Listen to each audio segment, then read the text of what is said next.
다니엘서에 안 나옵니다. 근데 마태복음 필만 다 그 사람들이 나와. 이게 무슨 일이냐? 그래서 성경이 스무스하게 구약의 신약으로 넘어가질 않아요. 왜? 그 1초 사이에 400년이 들어있기 때문에. 그래서 성경은 얘기하지 않고 있는 겁니다. 하나님이 침묵했습니다. 하나님이 침묵할 때 다 뜻이 있는 겁니다. 애굽에 400년 노예할 때 그 히브리 민족에 대해서 하나님이 400년은 입을 닫고 침묵했습니다. 선지자를 보내지 않았습니다.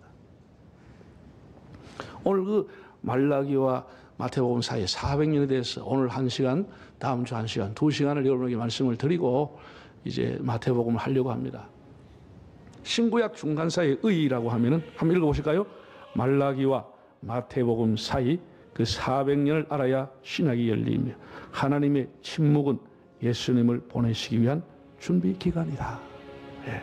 한 장이면 넘어가는 게 400년 동안 하나님이 많은 변화 속에서 예수님을 준비하신 기간이다. 이렇게 보여집니다. 자, 그 다음 그림을 한번 보겠습니다.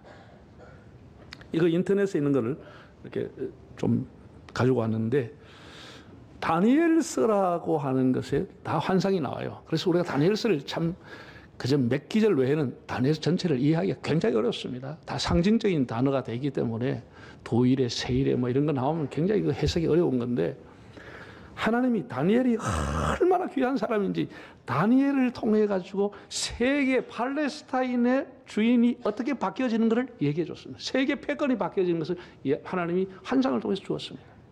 예. 다니엘은 1차 포로 때 잡혀갔던 사람입니다. 에스겔 같이 같은 사람인데 너무나 귀한 사람이었어요. 예. 너무나 귀한 사람이어서 하나님이 다니엘에게 총명과 지혜와 이상을 알게 하는 은혜를 주었다고 그랬습니다. 그래서 어느 날 느부갓네살이라고 하는 사람이 꿈을 꿨어요. 차올라 이 꿈 내용이 어지러운데 뭔지를 모르겠어. 너무도 생생한데 도무지 해석이 안 되는 거예요. 여러 사람 불러서 해석을 하려도 아무도 해석을 못했어요. 결국은 다니엘이 추천을 받아서 해석을 했습니다. 다니엘이 하나님 앞에 기도해서 해석을 받았어요. 큰 왕이 본 것은 큰 신상입니다. 자, 2장 꼭 한번 읽어보겠습니다. 31절 34절 시작. 왕이여 왕이 한 큰 신상을 보셨나이다. 그 신상이 왕 앞에 섰는데 크고 광채가 매우 찬란하며 그 모양이 심히 두려우니 그 우상의 머리는 순금이요 가슴과 두 팔은 은이요 배와 넓적다리는 노시요 그 종아리는 쇠요 그 발은 얼마는 쇠요 얼마는 진흙이었나이다. 또 왕이 보신즉 손대지 아니한 돌이 나와서 신상의 쇠와 진흙에 발을 쳐서 부서뜨리매라고. 이게 다니엘이 준 해석이에요. 왕이 봤던 것이 큰 신상인데 머리 부분은 황금으로 되어 있었어요. 금의 나라, 그 다음에는 또 은의 나라, 동의 나라, 철의 나라, 마지막에는 진흙과 쇠가 섞여 있는 그런 나라가 올 것을 세 개의 흐름을 하나님 주신 것이에요. 금의 나라는 바벨론을 말하는 것이에요. 음의 나라는 그 뒤에 일어났던 페르시아 제국을 의미하는 거예요. 동의 나라는 헬라, 그리스를 말하는 것이에요. 알렉산더의 그리스.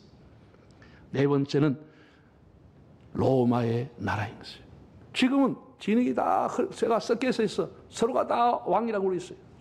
세계를 패권으로 잡는 나라가 없습니다. 미국도 중국도 소련도 다 큰 나라들이에요. 마지막에는 하나님이 보낸 뜨인 돌이 나타나서 다 부숴버린다고 그랬어요. 하나님이 새로운 세계, 새로운 재림의 새로운 땅이 건설되는 것을 하나님은 주전 600년경에 다니엘을 통해서 다 말씀해 주었습니다. 다니엘이 주전 600년경의 사람이에요. 한 100년 정도 살았다고 보니까 이 예언은 주전 한 500, 한 5, 60년대에 받지 않았겠나 봅니다. 다니엘이 살아보지도 않고 그 이후에 일어날 팔레스타인의 재패를 하는 주인이 누구라고 하는 것을 하나님 앞에 다 받은 것이에요. 금부터 진흙까지 점점 더 가치가 떨어집니다. 점점 더 그 왕국과 패권이 점점 좁아지고 축소됨에도 불구하고 패권을 가지고 있는 나라가 이렇게 바뀌면서 등장할 것이다 라고 하는 예언을 주었습니다. 한 번을 한 게 아니고 다니엘서 7장을 보면 하나님이 이번엔 다니엘 자신이 꿈을 꾸게 합니다. 그거 사진 한번 보세요. 다니엘이 직접 7장에 보면 꿈을 꿨는데 제일 첫 번째 무서운 사자가 나타납니다. 사자가 물러가고 난 뒤에 곰이 나타납니다. 곰이 지나고 표범이 나타납니다.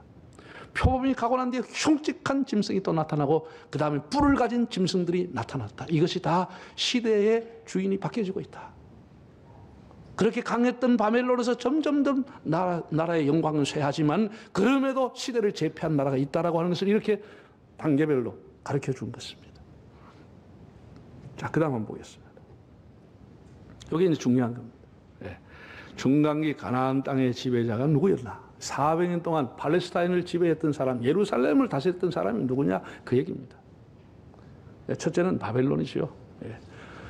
바벨론의 느부갓네살 왕이 3번을 예루살렘을 침공했습니다.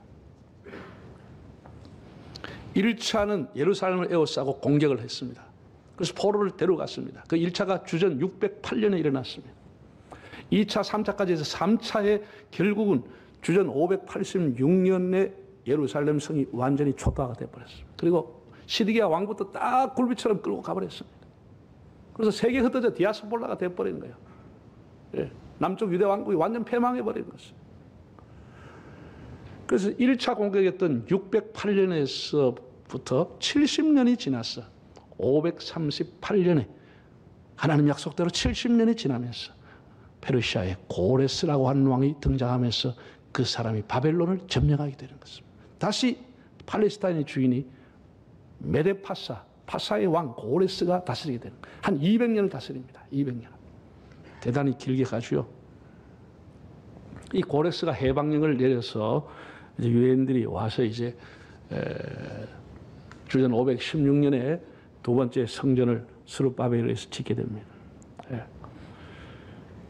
에스라라고 하는 사람이 이제 두 번째 귀한 지도자로 와서 이 사람이 굉장히 유명한 사람입니다. 에스라는 이스라엘 역사에서 매우 중요한 인물이고 에스라가 유대교라고 하는 종교를 체계적으로 발전을 시킵니다.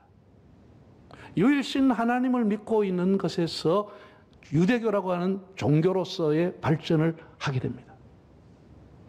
굉장히 중요하죠. 예. 그러니까 이들이 성전이 다 파괴당했으니까 포로로 가서 만든 것이 하나님을 그리워하면서 만든 것이 회당이라고 하는 것을 만들게 됩니다. 유대인 남자 10명이 모이면 회당을 하나 지을 수가 있는데 세계 곳곳에 디아스포라 유대인들이 가서 만들어 놓은 것이 회당이라는 걸 만들어 놓았습니다. 그 안식일을 지키고 유대인들이 모여서 율법을 연구하고 암송하고 기도하던 장소, 영적인 센터 역할을 했던 것이 성전을 대체하는 회당이 전 세계 유대인이 가는 곳에 다 생기게 된 거예요.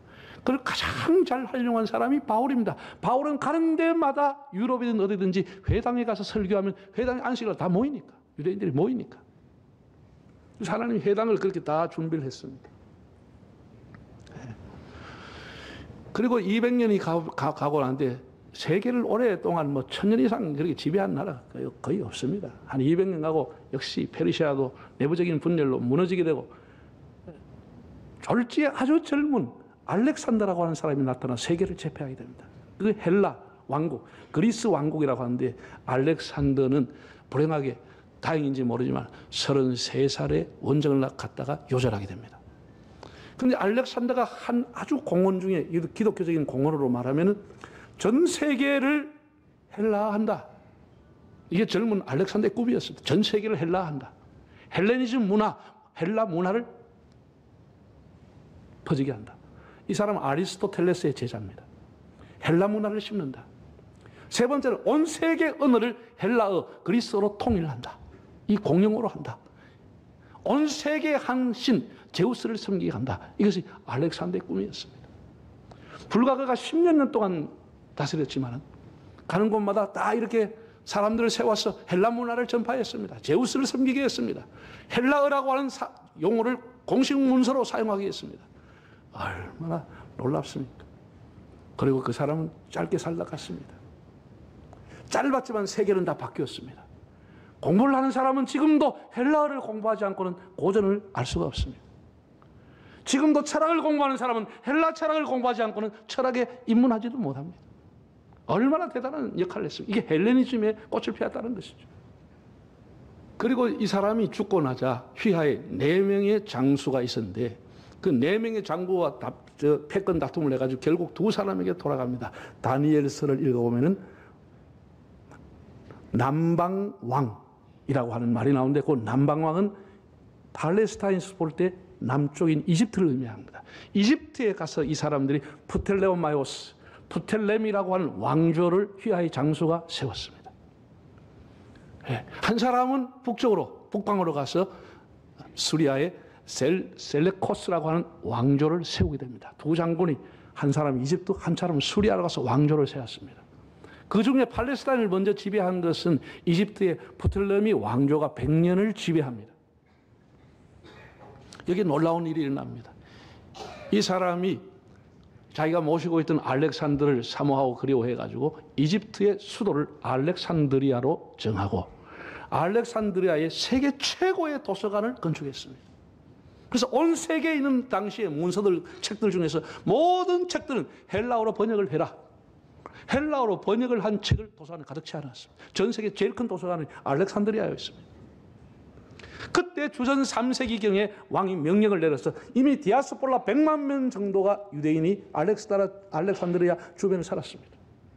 그래서 유대인 지도자를 불러서 한 지파에 6명씩, 12지파에 72명을 선택해서 너희들이 믿고 있는 경전 그것을 헬라어로 번역을 하라 명령을 했습니다.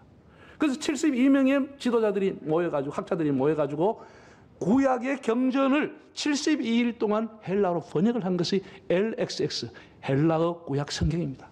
이 헬라어 구약 성경이 헬라어로 번역되게 됨으로써 유대인들만 믿고 있던 경전이 세계 앞에 드러나게 된 것입니다. 모든 세계 사람이 헬라어를 아는 사람은 유대인들의 경전을 보게 된 것입니다. 이 하나님의 섭리라고 하는 것입니다. 헬라어가 공용어가 됐습니까? 네. 그래서 LXX라고 하는 이 헬라어 원전에 그 번역된 책이 얼마나 중요합니다. 영어든지 독일어든지 뭐 세계 모든 언어가 번역한 것이 LXX에서 번역을 하는 겁니다. 그만큼 중요한 책을 그 이집트의 프톨레미 왕조에서 만들어지게 된 겁니다. 알렉산드리아 도서관에서 만들어진 겁니다. 그 다음에 100년이 지나고 다시 시리아의 셀레쿠스라고 하는 왕조에 팔레스타인이 넘어가게 됩니다. 그런데 그 중에 마지막 왕이었던 안티오코스 에피파네스라고 하는 왕이 너무도 악한 왕이었고 너무나 유대인들을 멸시하고 그들의 성전을 멸시하고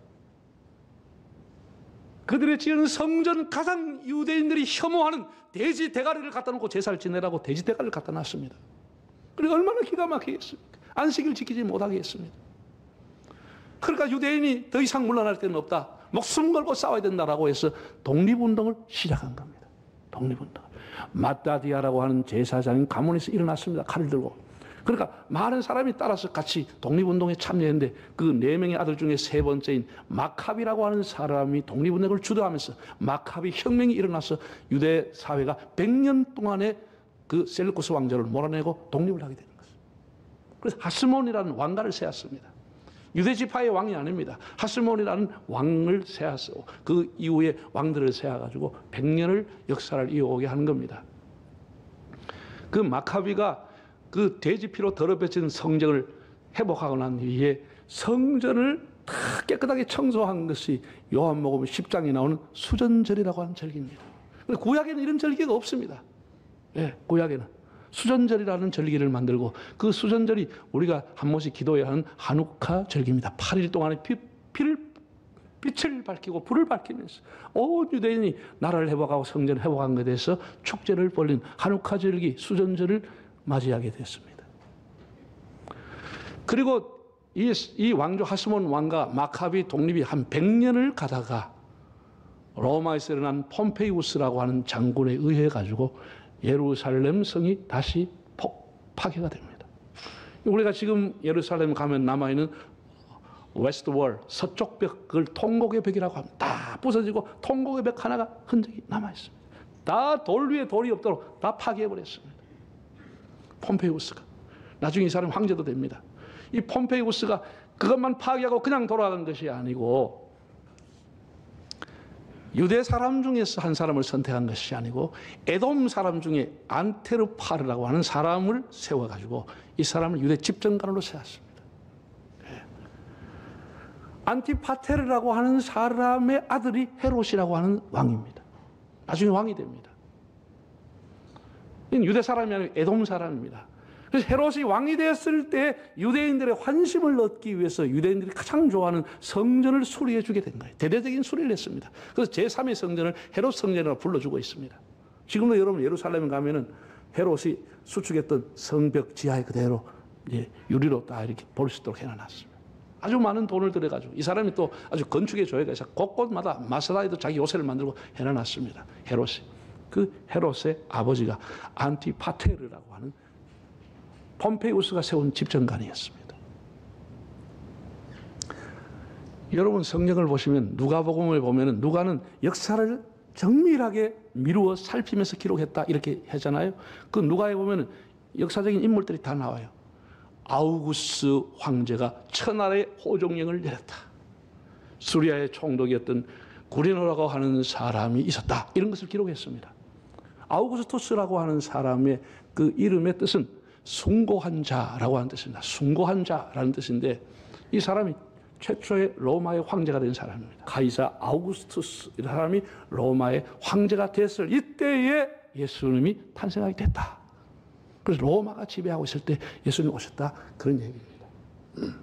자, 마지막 결론 한번 보겠습니다. 말라기 1장 1절과 2절을 읽어보실까요? 여호와께서 말라기를 통하여 이스라엘에게 말씀하신 경고라. 여호와께서 이르시되 내가 너희를 사랑하였노라 하나 너희는 이르기를 주께서 어떻게 우리를 사랑하셨나이까 하는도다.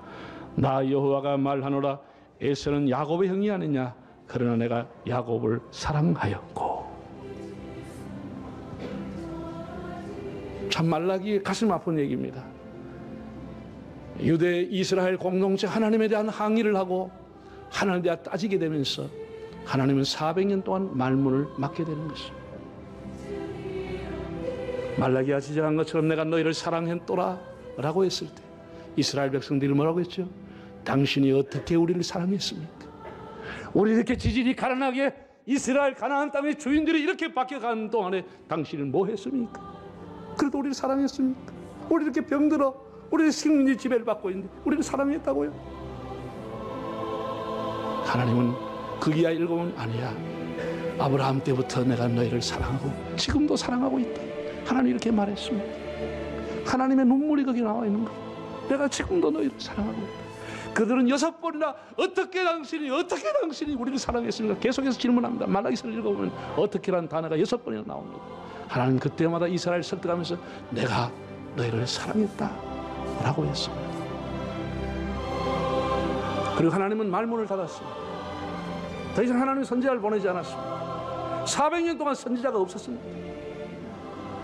그동안 이스라엘의 공동체는 바뀌어져 가고 있습니다.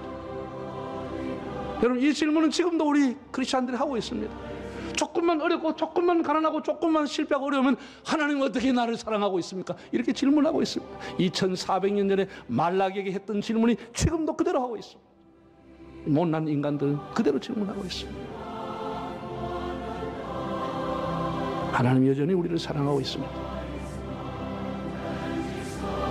그동안 이스라엘 공동체를 바뀌어져 갔습니다. 화면 한번 보실까요? 이스라엘 공동체는 솔로몬 때 세웠던 성전 중심이었습니다. 성전이라고 하는 게 당연히 제사를 지내야 되고 대제사장이 나라의 중심에 있었어요. 왕이 중심이 아니고 대제사장이 나라의 중심에 있었어요. 그게 하나님의 신정 정치였어요. 성전이 중심이었어요. 포로가 되고 난 이후에 이들은 성전이 파괴되니까 뭐가 중심이 됐습니까? 회당이 그들의 예배 센터, 영적인 센터가 된 것이죠. 회당이 중심이 된 겁니다. 그들이 돌아와서는 다시 에스라라고 하는 지도자에 의해 가지고 율법이 그들의 중심에 서게 됩니다. 굉장히 중요합니다. 에스라는 이 사람이 유대교를 만든 사람이고 조직적으로 아주 이스라엘 사람들이 그가 집회할 때 모든 사람이 다 일어나서 하루 종일 율법의 말씀을 듣고 강론을 받을 만큼 주님의 말씀을 흥망케 했던 사람이 에스라라고 하는 사람. 박사 겸 제사장이다. 성경은 그렇게 소개하고 있습니다. 그 다음에 이제 헬라 제국을 거치게 됩니다. 헬라와 로마의 제국을 거치면서 레위 지파에서 나왔던 대제사장이 총독이 임명하게 되면서 세속 대제사장이 등장하게 되는 겁니다. 로마 황제에게 잘 보이고 총독에게 잘 보이기 위해서 사람들이 돈보따리 뇌물을 들고 가서 갖다 바쳐서 대제사장을 한마디로 따가온 겁니다. 임명받아서 온 겁니다. 수천 년 내려왔던 레위 지파가 사라지고 대제사장 아론의 계열이 사라지고 세속의 사람들에 의해서 세속의 대제사장이 임명하게 된 겁니다. 그러면서 로마가 이들을 좀 더 반발하니까 이들을 좀 더 자치를 주기 위해서 만들어 놓은 제도가 사내들인 공의회라고 하는 국회를 만들었습니다. 사도계파도 그리고 바리새파도 여러 사람들이 들어가서 국사를 논의해라 라고 72명을 통해 가지고 국회를 사내들인 공회를 만들어줬습니다. 사내들인이 나온 거예요. 유대 사회가 어떻게 변화되죠? 예수님 오실 때 유대 사회는 권력을 지향하는 사두개파 사람들이 성전 중심으로 맥을 다 진을 치고 있었습니다. 성전 왜? 사람들마다 남자들이 다 성전세를 1년에 한 번씩 내야 되니까 그 성전세를 착취하기 위해 가지고 그냥 거기서 장사를 한 겁니다. 그리고 예수님께서 성전에 가서 그냥 내 집을 장사의 집으로 만들었다 하를 했잖아요. 사두개파 중심으로 성전 중심의 맥을 진을 치고 살았던 사람들이 있습니다. 반면에 국민 속에 들어가서 민중 속에 들어갔던 사람들을 바리새인이라고 하는데, 바리새인과 서기관들은 율법을 이렇게 복사해 가면서 율법을 써가면서 기도하면서 나름 하나님의 율법을 외우면서 의로움과 경건함으로 살려고 했던 사람들이 바리새인들이었습니다. 물론 외식과 형식 때문에 책망을 받았지만 나름 경건하게 살려고 했던 사람들입니다. 반면에 이도 저도 아니다, 우리는 오로지 하나님만 대망하며 살겠다라고 하는 사람은 다 광야로 가버렸습니다. 그것이 쿰란라는 동굴 광야 생활을 하면서 평생을 보낸 겁니다. 평생을 하나님을 대망하고 메시아를 대망해서 보냈던 그 사람들이 SNF라고 하는데 거기에 세례 요한이 들어가게 됩니다. 이것이 예수님이 오실 때의 배경인 겁니다. 네. 권력을 지향하는 사두개파 중심의 사람들, 백성들과 함께 하려고 했던 자기의 의로움을 행위를 가지고 살았던 바리새파 사람들, 또 광야에 나가서 SNF라고 은둔하며 살았던 그런 사람들이 있습니다. 그럼 여러분에게 질문하고 마치겠습니다. 자, 읽어볼까요? 성전 제사도 있고 율법도 있는데 왜 광야로 갔을까? 성전이 있었어요. 헤롯이 수축하고 있는 성전이 그대로 있었어요. 바리새인들은 열심히 안식일날 해당하는 율법을 가르쳤어요. 그런데 왜 광야에 나가요? 두 번째도 한번 읽어보겠습니다. 하나님은 유대 사회의 변화와 하나님의 사랑의 증표인 예수님을 통해서 구원을 다 하나님이 진행하고 계셨습니다. 당신이 어떻게 우리를 사랑했습니까? 그 사랑의 증표로 이제는 예수님을 보낼 계획을 하나님 다 준비하고 계셨습니다. 세 번째 읽어볼까요? 예수 믿는 사람이 성전이고 예수 믿는 사람이 제사. 여러분, 이제 사도 바울과 사도 베드로가 평생을 생명 걸고 외쳤던 게 이 내용입니다. 이제 우리 앞에 성전은 사라질 수 있다. 성전은 건물이고 사라지는 것이다. 성전이 사라지도 예수 믿는 너희 한 사람 한 사람이 하나님의 성전이라고 가르치기 시작한 것입니다. 이제 그 성전은 파괴되고 그 성전은 그리워하지 말고 여러분 한 사람이 한 사람이 하나님의 성령을 모신 성전이라고 하는 것을 가르쳤습니다. 뿐 아니라 베드로는 이제는 제사장도 세속이 저렇게 임명한데 더 이상 제사장은 없다. 예수 믿는 한 사람 한 사람이 왕 같은 제사장이라고 선언하게 된 것입니다. 이 얼마나 놀라운 일입니까? 그래서 우리 한 사람 한 사람이 다 교회고 우리 한 사람 한 사람이 하나님의 제사장으로 서게 되는 겁니다. 이제는 특별한 제사장이 없는 겁니다. 얼마나 놀라운 진리입니까? 네 번째 읽어보겠습니다. 여전히 하나님 나를 사랑하고 계시는가에 대한 갈등과 번민을 여러분들이 할 겁니다. 그런 광야로 사람이 나가면서 그런 아픔과 갈등 속에서도 메시아 그리스도를 대망했던 일단의 무리에 의해서 예수님이 오시게 됩니다. 세상은 다 하나님 앞에 낙심하고 하나님 우리를 사랑하고 있느냐? 이런 가운데서 마리아와 요셉은 그리스도를 대망하고 안나와 시몬도 하나님을 대망하면서 주님이 주실 구원의 날을 기도하면서 경건하게 살았습니다. 하나님은 그런 사람을 통해서 예수 그리스도를 보내주신 것입니다. 구원의 역사를 있게 하신 것입니다. 오늘 우리가 세상 속에서 조금만 어려우면 하나님 나 사랑하나? 하나님 나와 함께하나? 하나님 어디 계시나? 우리 그런 어린아이와 같은 신앙을 버리고 임마누엘 주님은 언제나 우리와 함께 하심을 믿을 수 있기를 바랍니다. 내 환경 때문에 하나님이 왔다 갔다 하는 그런 그 감정 때문에 그런 일이 있어서는 안 되는 겁니다. 우리를 여전히 사랑하고 계시는 주님과 동행하는 한 해가 되시기를 바랍니다.